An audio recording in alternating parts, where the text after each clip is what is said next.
La vida de Jesús está narrada en los evangelios redactados por algunos de los primeros cristianos. Establecido en Nazaret, sus padres, San José y la Virgen María, se encontraban accidentalmente en Belén para inscribirse en un censo de población cuando nació Jesús. El relato evangélico rodea el nacimiento de Jesús de una serie de prodigios que forman parte de la fe cristiana, como la genealogía que le hace descender del rey David, la virginidad de María, la anunciación del acontecimiento por un ángel y la adoración del recién nacido por los pastores y por unos astrónomos de Oriente. Aunque la civilización cristiana fijó la cuenta de los años a partir del supuesto momento de su nacimiento, con el que daría comienzo el año primero de nuestra era, se sabe que Jesús de Nazaret nació un poco antes, pues fue en tiempos del rey Herodes, que murió en el año 4 a.C.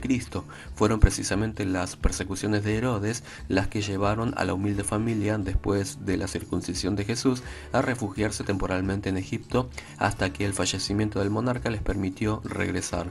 Por lo demás, la infancia de Jesucristo transcurrió con normalidad en Nazaret, donde su padre trabajaba de carpintero.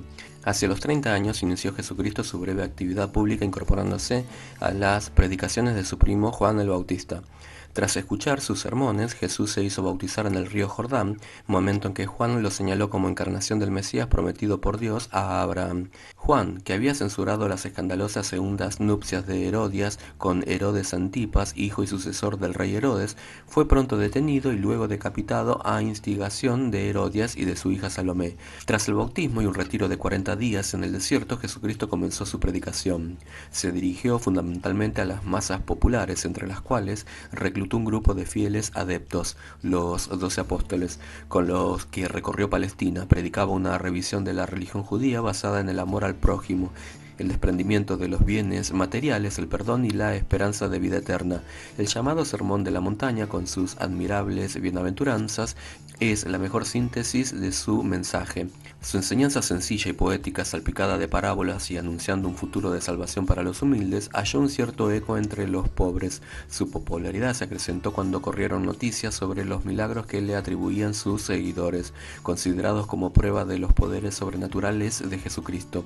Esta popularidad, unida a sus acusaciones directas contra la hipocresía moral de los fariseos, acabaron por preocupar a los sacerdotes y autoridades judías.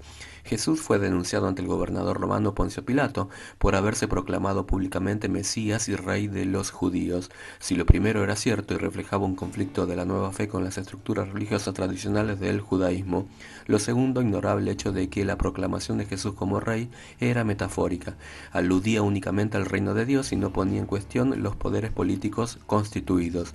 Consciente de que se acercaba a su final, unos días antes de Pascua se dirigió a Jerusalén, donde a su entrada fue aclamado por la multitud y expulsó a los mercaderes del templo.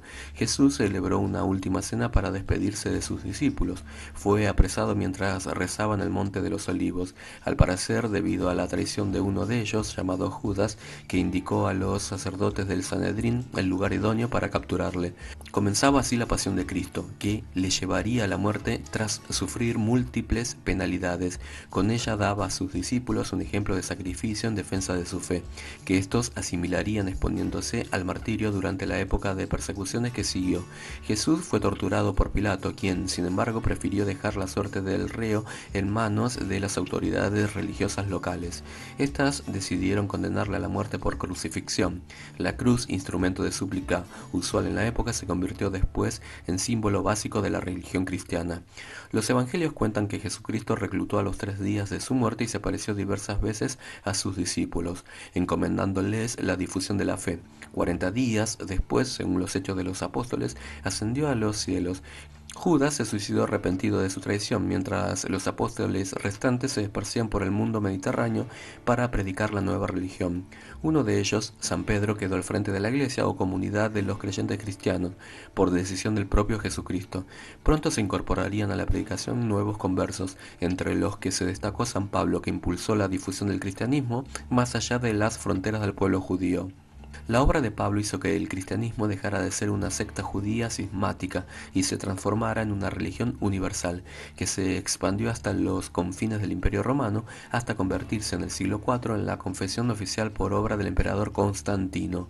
A partir del siglo XV, con la era de los descubrimientos europeos, se difundió por el resto del mundo, siendo en nuestros días la religión más extendida de la humanidad, si bien se encuentra dividida en varias iglesias, como la católica romana, la ortodoxa griega y las diversas protestantes.